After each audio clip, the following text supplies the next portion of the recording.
Hello friends, welcome back to my YouTube channel जहां हम discuss कर रहे हैं UP triple SC PET 2025 related कुछ इंपॉर्टेंट क्वेश्चन।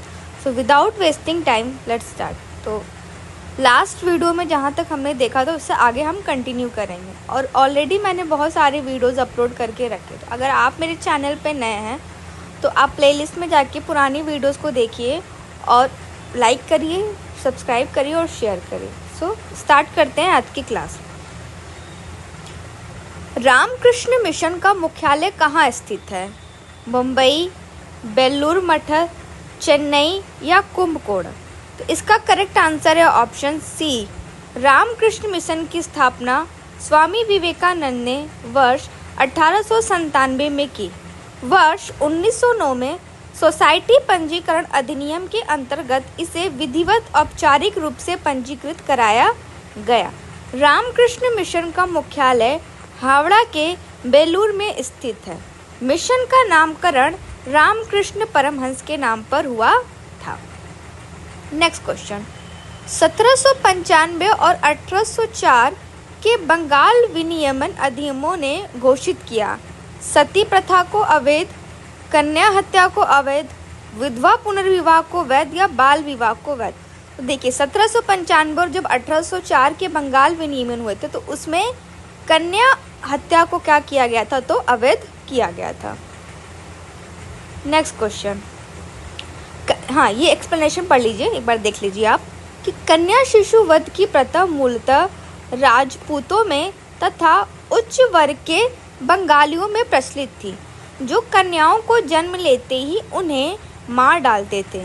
भारतीय समाज में प्रचलित इस कुप्रथा को समाप्त करने के उद्देश्य से बंगाल के गवर्नर जनरल जॉन शोर के समय 1795 ईस्वी के बंगाल विनियम अधिनियम के नियम 21 तथा वेलेजिली के समय 1804 ईस्वी के बंगाल विनियमन अधिनियम के तहत कन्या शिशु हत्या को अवैध घोषित किया गया।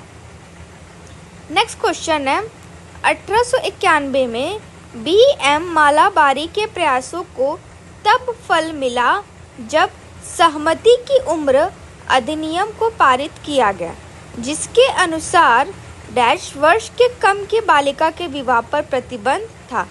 तो देखिए 14 वर्ष, 12 वर्ष, 18 वर्ष या 16 वर्ष। तो 12 वर्ष के कम के बालिका के विवाह पर क्या था? तो प्रतिबंध था। 1891 में ब्रिटिश सरकार ने B.M. मालाबारी के सहयोग से एज ऑफ कंसेंट एक्ट पारित किया, जिसके अनुसार 12 वर्ष से कम आयु की कन्याओं के विवाह पर प्रतिबंध लगा दिया गया। बाल गंगाधर तिलक ने इस एक्ट का विरोध करते हुए इसे भारतीय सामाजिक मामलों में विदेशी हस्तक्षेप माना। नेक्स्ट क्वेश्चन है, 1828 में ब्रह्म समाज की स्थापना निम्नलिखित में से किसके द्वारा की गई थी? राजा राम मोहन राय, स्वामी दयानंद सरस्वती, केशव चंद्र सेन या स्वामी विवेकानंद? तो इसका करेक्ट आंसर है ऑप्शन ए, राजा राम मोहन राय। 1828 में राजा राम मोहन राय ने ब्रह्म सभा के नाम से एक नए समाज की स्थापना की, जिसे आगे चलकर ब्रह्म समाज के नाम से जाना गया। नेक्स्ट क्वेश्चन है, मुक्त भारत समाज की स्थापना किसने की? जी.के. गोखले, वीर सावरकर या राजगोपालाचारी या अरुणा असफ अली?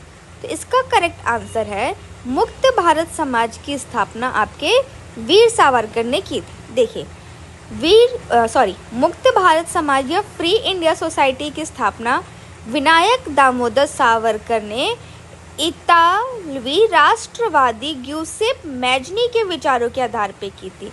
सावरकर ने लंदन प्रवास के दौरान इस संस्था की स्थापना की थी। नेक्स्ट क्वेश्चन, इसमें क्या करना है? तो आपको मिलान करना है। तो देखिए ब्रह्म समाज की स्थापना की थी आपके राजा राम मोहन राय ने। रामकृष्ण मिशन की स्थापना की थी स्वामी विवेकानंद ने। आर्य समाज की स्थापना आपके दयानंद सरस्वती ने और सत्य शोधक समाज की स्थापना की थी आपके ज्योतिराव ज्योतिराव फुले ने।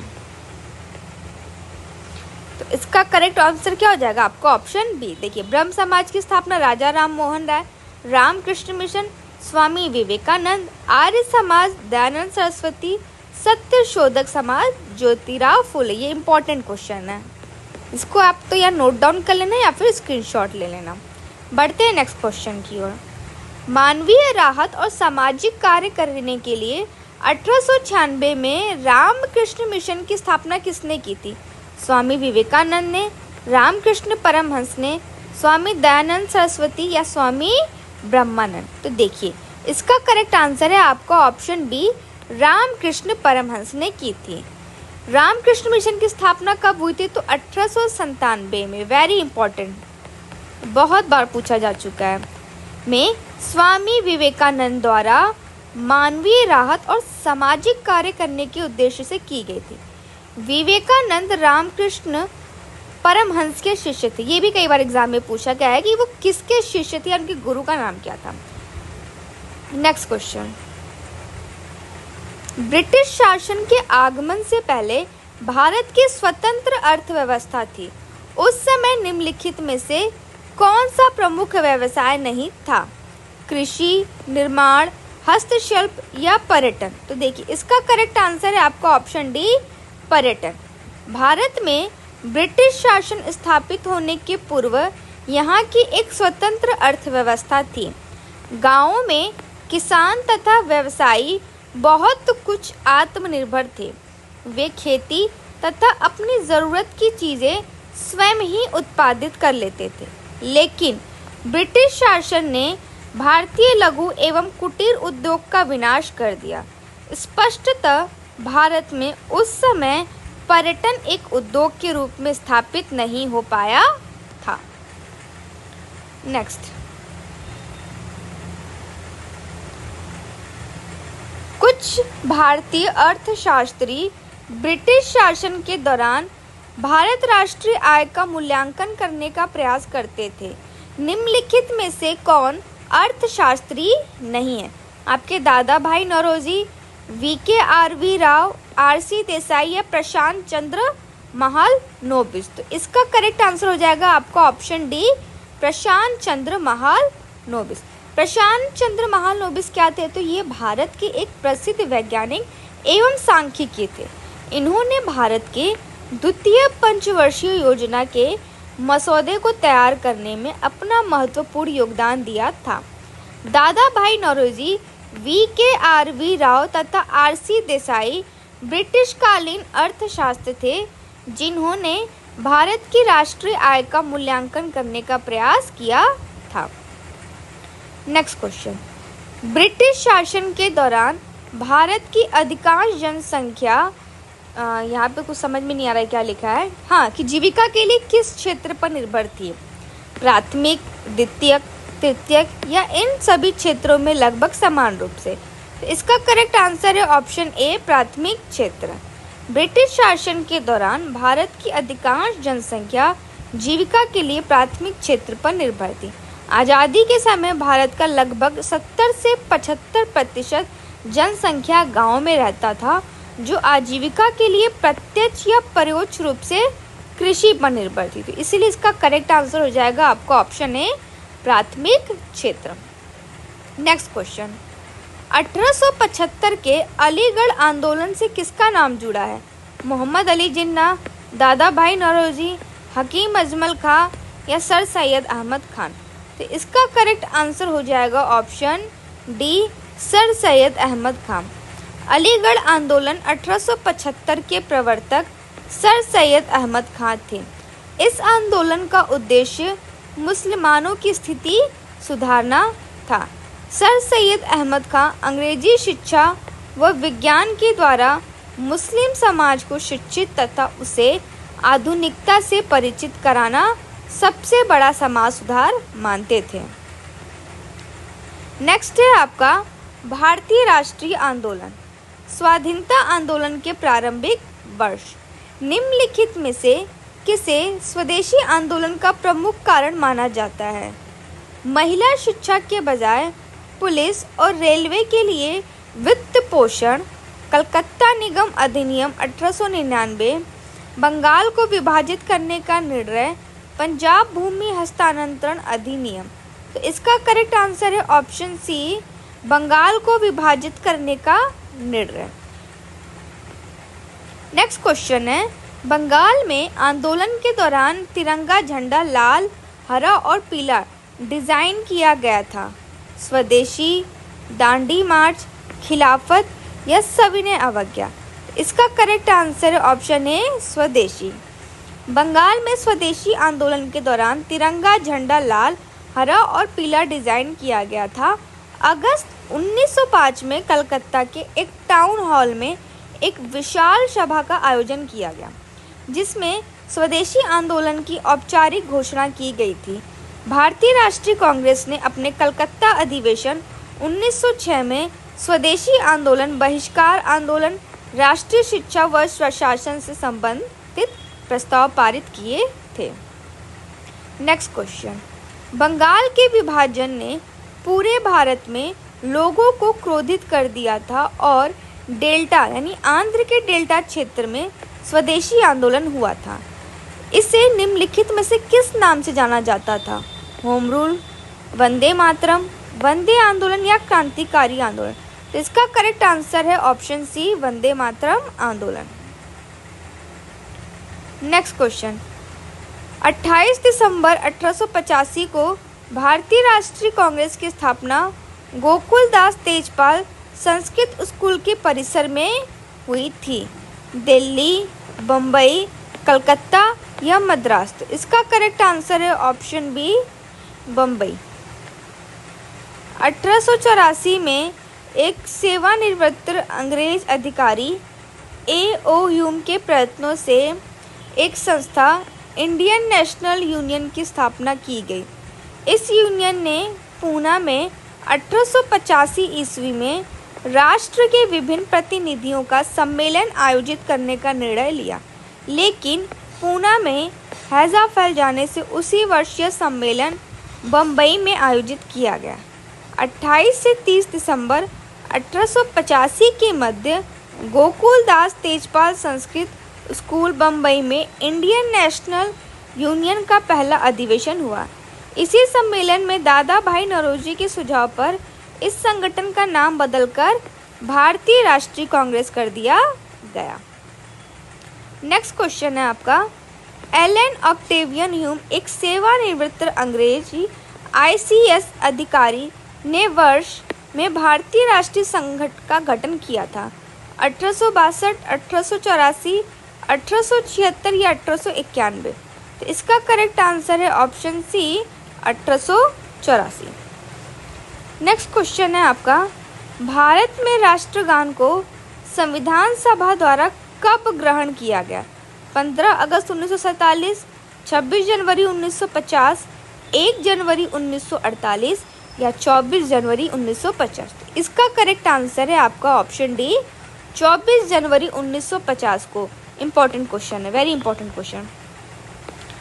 देखिए, ये आपका ही लाइन है कि जन गण मन सर्वप्रथम 27 दिसंबर 1911 को भारतीय राष्ट्रीय कांग्रेस के कलकत्ता अधिवेशन में गाया गया था। नेक्स्ट क्वेश्चन, जन गण मन जो भारत का राष्ट्रगान है वो सर्वप्रथम कब गाया था? सेम वही क्वेश्चन है, ऑप्शन ए, 27 दिसंबर 1911 को कलकत्ता अधिवेशन में ये गाया गया था। सेम फिर वही क्वेश्चन देखिए रिपीट हुआ है कि राष्ट्रीय गान कब और कहाँ गाया गया था? तो दिसंबर 27, 1911 कलकत्ता में। 1916 का लखनऊ समझौता महत्वपूर्ण था क्योंकि इसके बाद कांग्रेस ने मुस्लिम लीग के साथ गठबंधन, अंग्रेजों के साथ संधि, होम रूल लीग से अलगाव या पूर्ण स्वराज की मांग। तो इसमें क्या हुआ था कि मुस्लिम लीग के साथ उन्होंने अपना गठबंधन कर लिया था, इसीलिए ये बहुत इम्पोर्टेंट था।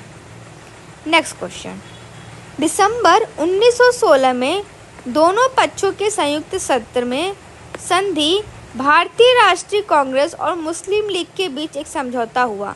लखनऊ, कानपुर, इलाहाबाद या मेरठ। तो इसका करेक्ट आंसर है option A, Lucknow. Next question, भारतीय राष्ट्रीय कांग्रेस और अखिल भारतीय मुस्लिम लीग ने प्रसिद्ध के माध्यम से अंग्रेजों के खिलाफ भारत के संघर्ष के लिए एक साथ आने का फैसला किया। लखनऊ पैक्ट 1916, भारत सरकार अधिनियम government of India act 1935। Next option है आपके भारत में प्रवेश अध्यादेश, ingress into India ordinance 1914, Gandhi Irwin pact 1931। इसका करेक्ट आंसर है option A, Lucknow pact 1916। Next question, Mahatma Gandhi द्वारा भारतीय राष्ट्रीय कांग्रेस के कितने अधिवेशन का सभापतित्व किया गया? 3, 1, 2 या एक भी नहीं। इसका करेक्ट आंसर है ऑप्शन सी, एक भी एक, कि महात्मा गांधी ने केवल एक बार 1924 में बेलगाम कांग्रेस अधिवेशन की अध्यक्षता की थी। नेक्स्ट क्वेश्चन, महात्मा गांधी ने भारतीय राष्ट्रीय कांग्रेस के निम्नलिखित सत्रों में से किसकी अध्यक्षता की थी? 1922 गया, 1924 बेलगाम, 1923 दिल्ली या 1925 कानपुर। तो इसका करेक्ट आंसर है ऑप्शन सी, 1924 बेलगाम। नेक्स्ट क्वेश्चन, महात्मा गांधी भारतीय राष्ट्रीय कांग्रेस के अध्यक्ष किस वर्ष बने? 1922, 1924, 1923 या 1925। इसका करेक्ट आंसर है 1924 में वो बने थे। नेक्स्ट क्वेश्चन, भारतीय राष्ट्रीय कांग्रेस के उस अधिवेशन के स्थान का नाम बताइए जहां पूर्ण स्वराज को अपना अंतिम लक्ष्य घोषित किया गया था। लाहौर, बम्बई, कलकत्ता या सूरत। इसका करेक्ट आंसर है ऑप्शन ए, लाहौर। कांग्रेस ने लाहौर अधिवेशन दिसंबर 1929 में पूर्ण स्वराज को अपना मुख्य लक्ष्य घोषित किया था। इस अधिवेशन की अध्यक्षता किसने की थी? तो जवाहरलाल नेहरू ने की थी। नेक्स्ट क्वेश्चन, सुभाष चंद्र बोस वर्ष में कांग्रेस पार्टी के अध्यक्ष बने? 1932, 1941, 1938 या 1943। इसका करेक्ट आंसर है ऑप्शन बी, 1938 में हरिपुरा कांग्रेस अधिवेशन में कांग्रेस पार्टी के अध्यक्ष बने थे। वर्ष 1939 के त्रिपुरी अधिवेशन में भी वह कांग्रेस के अध्यक्ष चुने गए थे, लेकिन कुछ मतभेदों के चलते उन्होंने अध्यक्ष पद से इस्तीफा दे दिया था। नेक्स्ट क्वेश्चन, जब सुभाष चंद्र बोस ने भारतीय राष्ट्रीय कांग्रेस के अध्यक्ष पद से इस्तीफा दिया तो इस पद का प्रस्ताव किसे दिया गया? JB कृपलानी, डॉक्टर राजेंद्र प्रसाद, पट्टाभी सीतारमैया या जवाहरलाल नेहरू। तो इसका करेक्ट आंसर है option B, doctor Rajendra Prasad. 1939 में जब सुभाष चंद्र बोस कांग्रेस अध्यक्ष पद के चुनाव में पट्टाभी सीतारमैया को हराए थे। ये बहुत बार पूछ चुका है कि उस चुनाव में सुभाष चंद्र बोस ने किसको हराया था। तो जब सुभाष चंद्र बोस की जीत हुई तो उस पर गांधी जी ने कहा था कि सीतारमैया की हार मेरी हार है, और इसी से उनके बीच में, उन दोनों के बीच में, यानी गांधी जी और सुभाष चंद्र बोस के बीच में मतभेद हो गया, जिसके बाद उन्होंने क्या किया, यानी सुभाष चंद्र बोस ने अपने अध्यक्ष से पद से इस्तीफा दे दिया, जिसके पश्चात इस पद का प्रस्ताव किसको मिला? तो डॉक्टर राजेंद्र प्रसाद को मिला। तो आज के लिए इतना ही रखते हैं, मिलेंगे फिर हम नेक्स्ट वीडियो में। अगर आपको कोई भी डाउट है तो आप कमेंट बॉक्स में कमेंट लिखिएगा, नेक्स्ट वीडियो में मैं उस पर काम करूँगी। और नेक्स्ट वीडियो में बिहार टीचिंग एग्ज़ाम के जनरल स्टडीज़ का अपलोड करूँगी। तो मिलते हैं नेक्स्ट वीडियो में। Thank you so much and have a nice day.